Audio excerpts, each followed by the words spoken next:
विस्फोटक न्यूज के प्रायोजक हैं red pro real estate developers.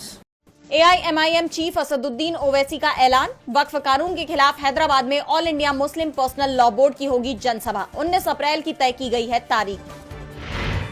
Delhi में मुस्लिम संगठनों की बड़ी बैठक। जमीयत उलेमाए हिंद की अगुवाई में वक्फ संशोधन कानून पर हुई चर्चा। मौलाना महमूद मदनी ने की बैठक की अगुवाई।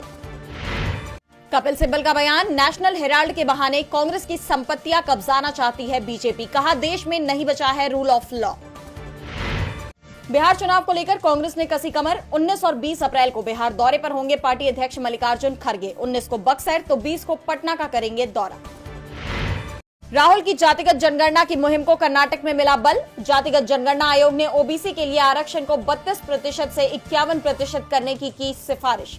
सिफारिश लागू होने पर 85% तक पहुंच जाएगा राज्य में कुल आरक्षण का आंकड़ा। देश में फिर महसूस किए गए भूकंप के झटके। हिमाचल प्रदेश की मंडी में कांपी धरती। 3.4 रही तीव्रता। वक्फ कानून के विरोध में मुर्शिदाबाद, नॉर्थ 24 परगना, हुगली और मालदा में प्रदर्शन। अब तक 3 लोगों की गई जान, वहीं 15 पुलिसकर्मी हुए घायल। हिंसाग्रस्त इलाकों में इंटरनेट पर लगा है बैन। बिहार की राजधानी पटना में शुरू होगी मेट्रो। मलाही पकड़ी से पाटलिपुत्र बस टर्मिनल तक चलेगी राज्य की पहली मेट्रो। 15 अगस्त को पीएम मोदी दिखाएंगे हरी झंडी। बिहार चुनाव को लेकर खबर। जीतन राम मांझी का आया बयान। कहा, 30-40 सीटों पर लड़ेंगे तो 20 पर जीतकर ही आएंगे।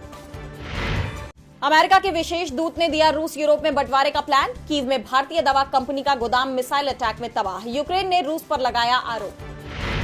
डोनाल्ड ट्रंप ने ईरान को फिर दी धमकी। अमेरिकी राष्ट्रपति बोले, न्यूक्लियर प्रोग्राम नहीं छोड़ा तो भुगतना पड़ेगा खामियाजा। ओमान में हुई दोनों देशों की अहम बैठक।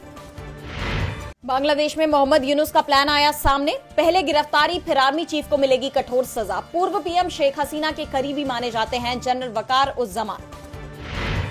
पाकिस्तान का दमन जारी, लेकिन हम झुकेंगे नहीं। आजादी की मांग को लेकर आज बलूचिस्तान में सड़कों पर उतरेंगे हजारों लोग। बीवाईसी नेताओं की गिरफ्तारी और मानवाधिकार उल्लंघन का करेंगे विरोध।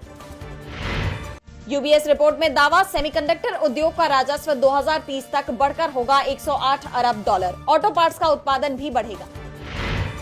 सर्जरी पर ट्रोल करने वालों को मौनी रॉय का जवाब। कहा, ट्रोल करने से खुशी मिलती है तो करो। अवार्ड शो में नजरअंदाज करने पर भड़के मुकेश खन्ना। कहा, कपिल शर्मा ने मुझे पहचाना तक नहीं, इंडस्ट्री में तहजीब नहीं दिखाई।